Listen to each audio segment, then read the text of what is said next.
Hello and welcome to We Learn. This is session 5 of Geography, the work of running water and underground water. Topics to be covered are: explain the three functions of running water, that is erosion, transportation and disposition in the different part of river courses.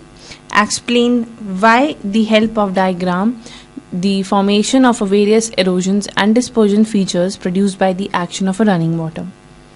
Explain the causes of the fluctuating water table from place to place and season to season. Explain with the help of a diagram the formation of various reflex features formed by the underground water. Distinguish between static and stagnant wells and artesian well, springs and geysers. So in this session of geography, we will basically going to have an idea about the running waters or what is the actual work of a flowing waters in real practices. हमारा जो भी flowing water होता है, जो rivers होती हैं, जो rivers banks होते हैं, जो seas होते हैं, वो किस तरह से perform करते हैं, and yes, उनके flows के साथ किस तरह से हमारी soil perform करती है, ये हमारा मेन फोकस रहेगा. और इस पर हम ये काम कर रहे हैं that erosion is the first thing which we need to understand, which we need to consider. erosion एक ऐसा पार्ट है जो हमें सबसे पहले समझना होगा, जो कॉमनली एक रिवर फ्लो के अंदर अराइज होता है. या एक हम जो बात करें रिवर फ्लो की, तो erosion कॉमनली अकर होता है. erosion basically occurs when the overland flow moves soil particular down slope.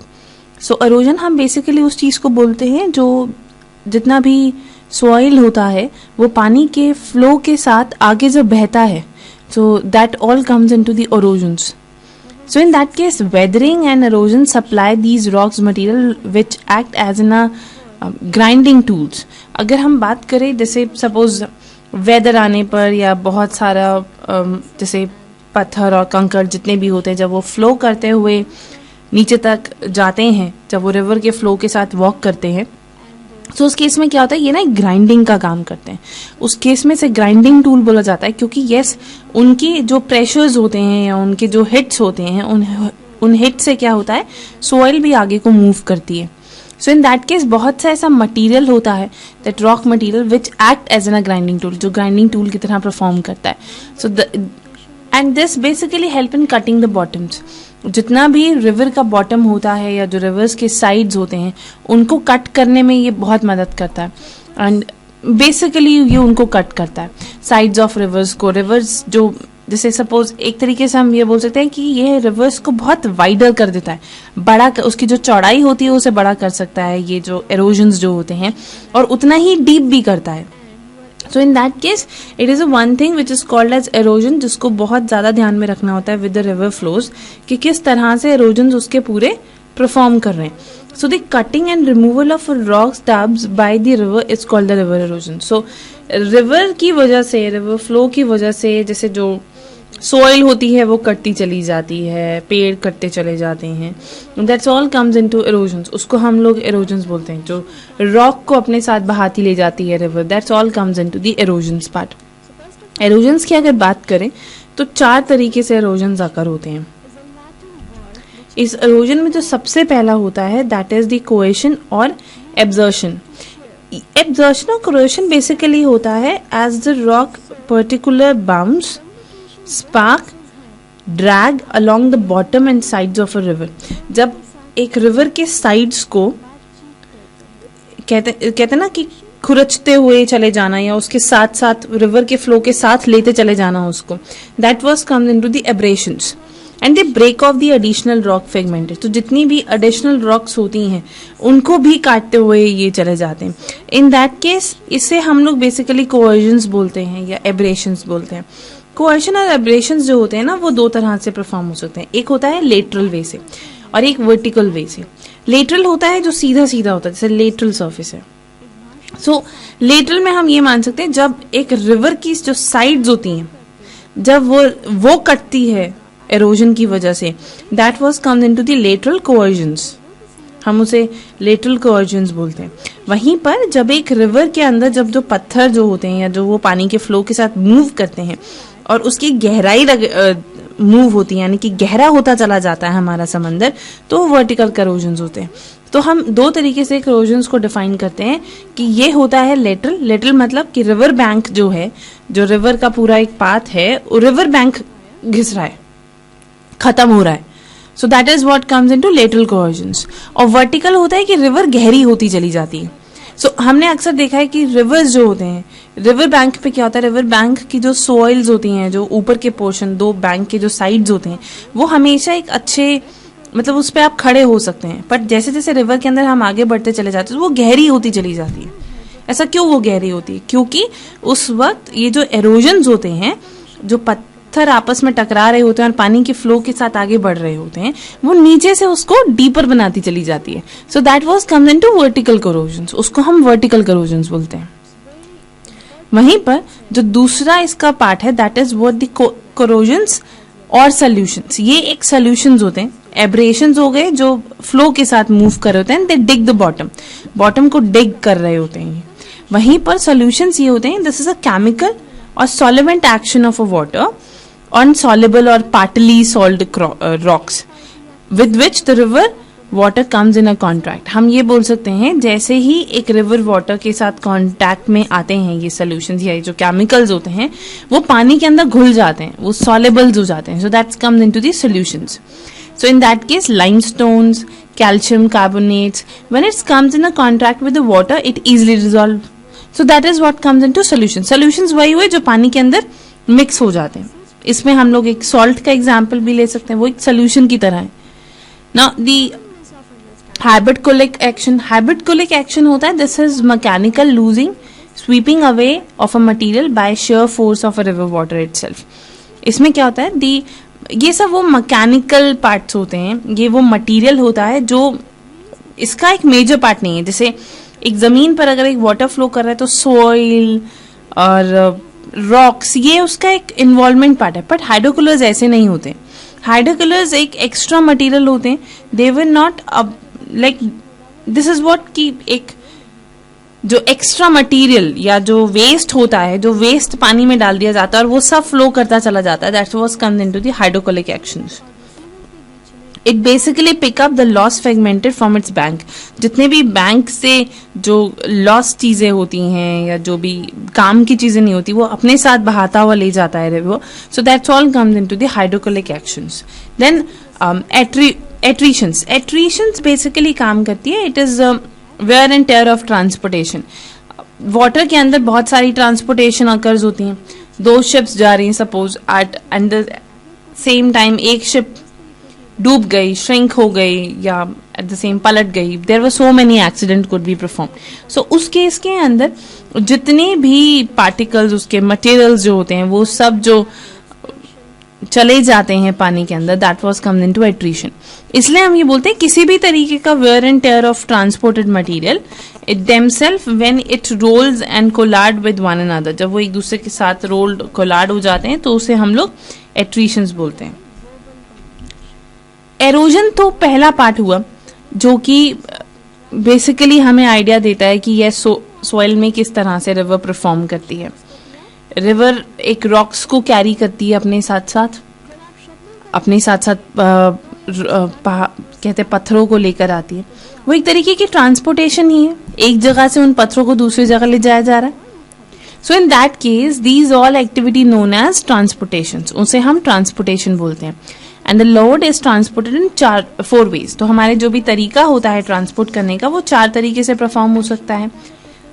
In that case सबसे पहला जो तरीका होता है, that comes into the traction. Traction is what basically rolling, slipping, bumping, bringing drag of rock fragments. That means जितने भी rocks जो होते हैं वो पानी के साथ जब रोल करते हुए, स्लिप करते हुए सीधा सीधा आ जाते हैं, that was comes into the tractions को हम बेसिकली मानते हैं कि it is load by the pressure of a river. Then that is what said that कि किसी भी तरीके की जो रॉक है उसके साथ ड्रैग होते हुए या उसके साथ बम्पिंग करते हुए, रोलिंग करते हुए जब आगे मूव करती है, that was comes in to the tractions.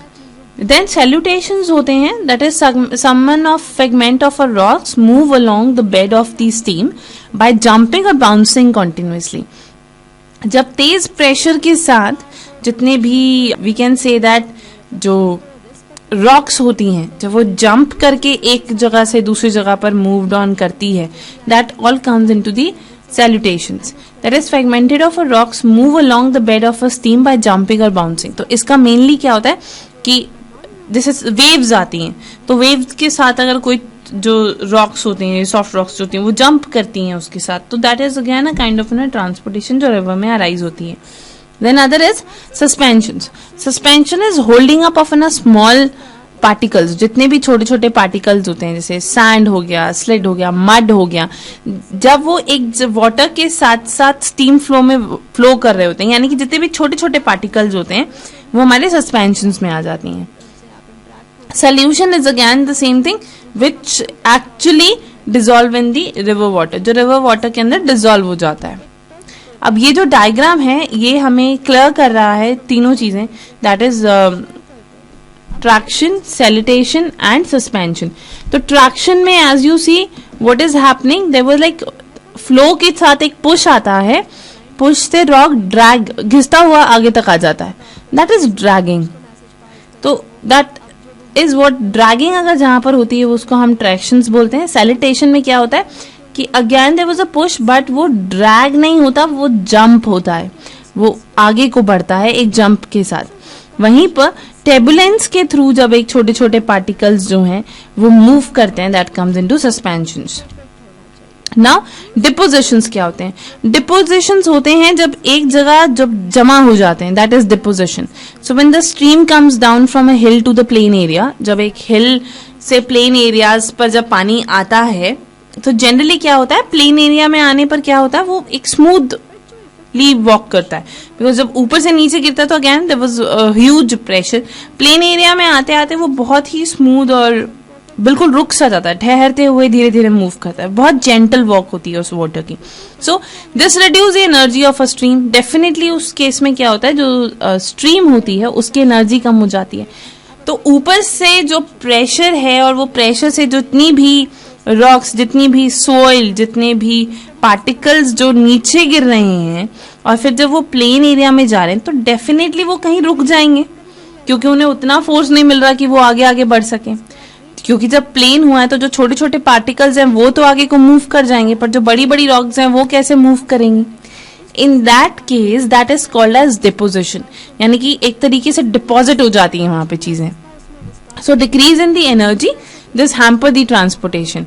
Automatically जो चीजें मूव कर रही होती हैं वो मूव तो करेंगी नहीं, वो एक जगह रुक जाएंगी. So as a result part of its load start settling down, वो आराम से रुकने लग जाती हैं, वहां बैठने लग जाती हैं चीजें. सो उसे हम डिपोजिशंस बोलते हैं. ये डिपोजिशन तब अकर होती है जब डिक्रीज इन अ स्लोप, जब स्लोप डिक्रीज होता है, या due to fall in the volume और वेलोसिटी ऑफ रिवर, जब रिवर की जो वेलोसिटी होती है वो भी डिक्रीज हो जाती है, तो वो भी डिपोजिशंस में आता है. Now development of a river valley. अगर हम रिवर वैली की बात करें तो वैलीज कैसे बनती हैं? इन that case the erosion and deposition land feature produced and modified by the action of running water may be better understood. It is like the stages. आप ये कह सकते हो जैसे एक erosion आते हैं, एक स्टेज की तरह समझिए कि एक erosion आते हैं, रिवर के साथ पूरा सब कुछ फ्लो करता हुआ आ रहा है. Now again suppose there was enough flow, तो एक जगह पर आके वो डिपॉजिट भी हो रहा होगा जहां पर उसका फ्लो स्लो हो रहा होगा. सो दैट मीन्स एक ऊंचाई नीचाई जैसे एक फैक्टर्स बन जाते हैं जमीन के अंदर. So the sources of a river में लाई इन द माउंटेन रीजन्स. तो ये जितने भी सोर्सेज जो वाटर की तरह वाटर के साथ मूव करके आ रहे होते हैं वो माउंटेन से आते हैं, माउंटेन रीजन से आते हैं. सो द माउथ में मीट द सीज और lake. So the whole path followed by a river is called as course और इट्स वैली. यानी कि जो माउंटेन से पानी पूरा बहता हुआ नीचे तक आ रहा होता है, एंड वो जो रास्ता बना रहा होता है कि वो कैसे सी तक जाके मीट होगा या एक लेक पे जाके मीट होगा, वो सब जो प्रोसेस होता है उसको हम वैली बोलते हैं. द कोर्स ऑफ रिवर जो है वो 3 पार्ट में डिवाइड होता है, यानी कि हमारा जो रिवर का कोर्स है that is subdivided into 3 courses, upper course, middle course and lower course.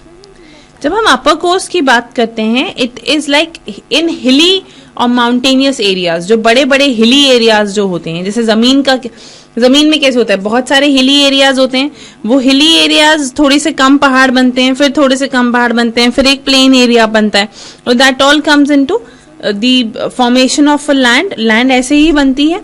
So that is again जो सबसे हिली एरियाज से जो वाटर फ्लो कर रहा होता है, that was come into the upper course. So river tumbles down the steep slopes and as a result its velocity and enduring the power are at their maximum. So in their maximum वो अपनी speed पर आ रहे होते हैं. So weathering help in making the valley. वो जो weather होता है वहाँ का वो भी उस valley में उन पानी को flow करने में help करता है. So such valleys are known as V-shaped valley. So generally that all जो valleys हैं वो V-shaped known करते हैं. In that case middle course में क्या होता है? So what happen in a middle course? Middle course is like a lateral corrosion tends to replace the vertical corrosions. So जितने भी एक काम ऐसा होता है कि जो वर्टिकल कोरोजन्स होते हैं, यानी कि जो इन डेप्थ कोरोजन्स हो रहे होते हैं, उनको लेटरल कोरोजन्स में ये कन्वर्ट करती है. River which sweep down from the steep mountain valley to comparatively level land drop their loads of a courses sand gravels are as there is a sudden decrease in the velocities. So again जब mountain से जब एक flow आ रहा होता है तो definitely क्या होता है, उसका फ्लो बहुत तेज होता है. सो एक जो हल्की हल्की जो प्लेन्स एरियाज उसमें मूव आने एड अप होने लग जाते हैं, तो उसकी जो वेलोसिटी होती है वो उस वेलोसिटी को डिक्रीज कर देता है, जिसको हम एलुवियल फैंस बोलते हैं. And in the lower course the river moving down the stream across the broad level it a plain is heavy with the debris. अब यहाँ पर क्या होता है लो लेवल पर कि अब प्लेन एरिया ज्यादा आ जाते हैं. So there was no as such big up and down, इतने बड़े अप एंड डाउन नहीं होते हैं इसके अंदर, जैसे कि मिडिल कोर्स और अगेन हमारे हायर कोर्स के अंदर थे, अपर कोर्स के अंदर. So lateral corrosion still goes on to erode its bank further. So the work of a river is mainly deposit, building up its bed and forming an extensive flood plains. ये हम एक example देख सकते हैं that river rise in a high ground. Again वो high ground से flow करते हुए डाउन फ्लोर यहां तक आती है, तो ये अपर कोर्स है. सारे अप एंड डाउन के साथ बहुत ही हाई फ्लो से वो यहां तक आते हैं. But in middle course is again there was a little plain area slightly, but again it's decreasing. So जैसे वो और स्लो एरियाज में जाती है या और ज्यादा लोअर केस में जाती है, so that all comes into the lower course, जहां पर डेल्टा भी फॉर्म होता है. Again at the same time oxbow lake was prepared in. So ये सब चीजें यहाँ पर परफॉर्म होती हैं. हम ये बोल सकते हैं कि जितना भी एरोजन होता है वो सब होता है अपर कोर्स पर. जितनी भी चीजें बह कर आ रही होती हैं वो अपर कोर्स पर आ रही होती है, वहां पे एरोजन मैक्सिमम होता है. वहीं पर जब हम लोग मिडिल कोर्स में आते हैं, there were more transportation kind of thing. एक जगह से दूसरी जगह पर चीजों को लेकर जाया जाता है, ट्रांसपोर्टेशन वहां पर ज्यादा होती है. वहीं पर डेपोजिशन में क्या हो जाता है कि अगेन डेपोजिशन हो जाती है हमारे लोअर कोर्स में, जहां पर अब चीजें डिपॉजिट होने लग जाती हैं. सो that all comes into the lower courses. Now the next is river courses. जैसा कि अभी हमने 3 रिवर कोर्सेस की बात की. So again the river deposit all the loads at its mouth give rise to the formation of delta. Again जैसे ही एक जगह जब सारी चीजें इकट्ठी होने लग जाती हैं एक साथ, तो वहां पर क्या होता है, एक डेल्टा बनने लग जाता है. Now the big thing is कि डेल्टा क्या होता है. डेल्टा इज अ ट्रायंगुलर रेफल्ड feature with its apex pointing up the stream and its mark as in a fan shape. So delta एक तरीके से V shaped का होता है, एक triangle form बन जाता है. That the water flow is going to be divided now. So that was comes into the delta part. और सबसे बड़ा जो डेल्टा परफॉर्म हुआ है वो है गंगा ब्रह्मपुत्र में. ये एक लार्जेस्ट डेल्टा है. So in that case, the following condition favors the formation. Active vertical and lateral erosions are there in the upper course of river to supply the large amount of segmented and it's basically bringing out the no strong current at the river mouth which may be washed away. So इतना कोई बड़े particles नहीं होते जो कि washed away हो सके, and it's joining up the deltas. Next underground water. अगर हम अंडरग्राउंड वाटर की बात करते हैं तो underground water is basically that of water holding capacity of a one area. एक एरिया के अंदर कितना वाटर जो है वो जमा है, कितना होल्ड अप हुआ हुआ है. So if the rock is like moving up definitely, तो वहां पर एक अगेन जब वर्टिकल एरोजन्स होते हैं deeper and deeper and deeper and deeper, so definitely they pardon a different path was may created, so that generates the underground water. So the part of a rain, shallow metal water which accumulates in the rock after sweeping through the surface, it's called underground water. So जितना भी rain water होता है, या हम लोग बोल सकते हैं कि जितना भी मेजर जो स्नो मेल्टेड वाटर्स होते हैं वो अपने एरिया से या रॉक की मदद से जब एक एरिया में एंटर कर जाते हैं, that's all comes into underground water. So that is what the understanding of underground water. Next is what the water table. Now the question arises that what is water table? Water table mark up the upper surfaces of the saturated zone. जितना भी underground water होता है ना, वो water जब एक अपर एक जमीन में एक लेवल तक आता है, that is it's like underground water जब ऊपर तक आता है उसे हम एक वाटर टेबल बोलते हैं, एक स्टैंडर्ड मार्क बोलते हैं, that this is the mark. और यहाँ पर मेजर प्रैक्टिस हो रही है इसकी, यहाँ पर वो वाटर जो है आकर रुका है, that was comes into water table. So हम इसे बोलते हैं that upper level of this zone below which the rocks are completely saturated with the water, it's underground water level और it's could be a water table. तो उसको हम लोग water table भी बोलते हैं. वाटर टेबल जो है हमारे दो तरीके से होते हैं, एक होता है परमानेंट वाटर टेबल और एक होता है temporary water table. Permanent water table, suppose for example underground water में एक ऐसा फिक्स्ड एरिया जहां पर हमेशा पानी आता ही आता है और हमेशा पानी फ्लो करता ही करता है, that was comes into permanent water table. It is fixed, it is stable, कि वो वाटर हमेशा उसी पर्टिकुलर एरिया पे उतनी ही क्वांटिटी पर फ्लो करेगा. When the water table is stable और static, it's never flow below the particular level. एक पर्टिकुलर लेवल से नीचे जाएगा ही नहीं, वो परमानेंट वाटर टेबल होता है. टेम्परेरी वाटर टेबल क्या होता है, जब हम लोग जो नीचे अंडरग्राउंड वाटर जो होता है वो जिगजैग होता है, यानी कि उसका वाटर टेबल या तो डिक्रीज फॉर्म में जा रहा है या अप फॉर्म में जा रहा है, तो यू डोंट नो दैट कि वाटर एक्चुअल लेवल है क्या. जैसे इसका हम एक एग्जांपल ले सकते हैं, लाइक हैंड पंप. जब हम लोग डिग करते हैं जमीन के अंदर, जब हम हैंड पंप में पाइप जब नीचे तक पहुंचाते हैं, तो उस केस में क्या होता है, जहां पर इजिली पानी अवेलेबल हो जाता है और नेवर एंडिंग वाटर होता है, that is permanent water flow, कि उसमें एक वाटर फ्लो हमेशा रहेगा. टेम्पररी में क्या होता है, दैट जिसके लिए डिगिंग बहुत ज्यादा करनी पड़ती है, we had to know the ideas about कि पानी एग्जैक्टली कितने लेवल नीचे है, सो वो एक टेम्पररी वाटर लेवल पे जाना होता है. और इसका एक गुड आइडिया ये है कि जहां पर जो अंडरग्राउंड वाटर लेवल जो है वो स्टेबल नहीं है, रुका हुआ नहीं है, वो कभी बढ़ जाता है, कभी कम हो जाता है, कभी बढ़ जाता है, कभी कम हो जाता है, that's comes into temporary water table. Then other is estuarian wells. Estuarian wells क्या होते हैं, जब नेचुरल प्रेशर्स की वजह से, यानी कि जो अंडरग्राउंड वाटर्स होते हैं और उसमें जब ओन प्रेशर्स जनरेट होते हैं, उन प्रेशर्स की वजह से वाटर ऑटोमेटिकली रेज अप कर जाता है, बढ़ जाता है वाटर, और then in that case water need an a space to come out. उसको एक जगह चाहिए होती है जहां से वो निकल कर बाहर आ सके. सो वो एक फाउंटेन की तरह, एक प्रेशर की तरह बाहर आता है. या कभी कभी हमने अक्सर देखा है कि जमीन से पानी आता रहता है. सो वो क्या होता है कि एक प्रेशर है जो इंटरनली ही जनरेट हुआ है, ऑटोमेटिकली जनरेट हुआ, और उससे एक वाटर बाहर आ रहा है. So it's a special type of well in which the water rise automatically and its own pressure. So इसके कुछ प्री-रिक्विजिट होते हैं, like for example there was an arrangement of rocks. बहुत सारी rocks आ गई, तो ऑटोमेटिकली जहां पर पानी था वहां पर rocks आ गई, तो डेफिनेटली उस पानी का प्रेशर ऊपर को आएगा. So that is the one way जो वो estuarian well बन जाते हैं. और structure of a rock was static. It is the another condition जो that is what the cylindrical और tiled structure है. Tile is सीधा सीधा structure and then उसमें rocks भर गई हैं. And then take areas of rock, that is, it is not necessary that permeable rocks should be exposed at the ground level.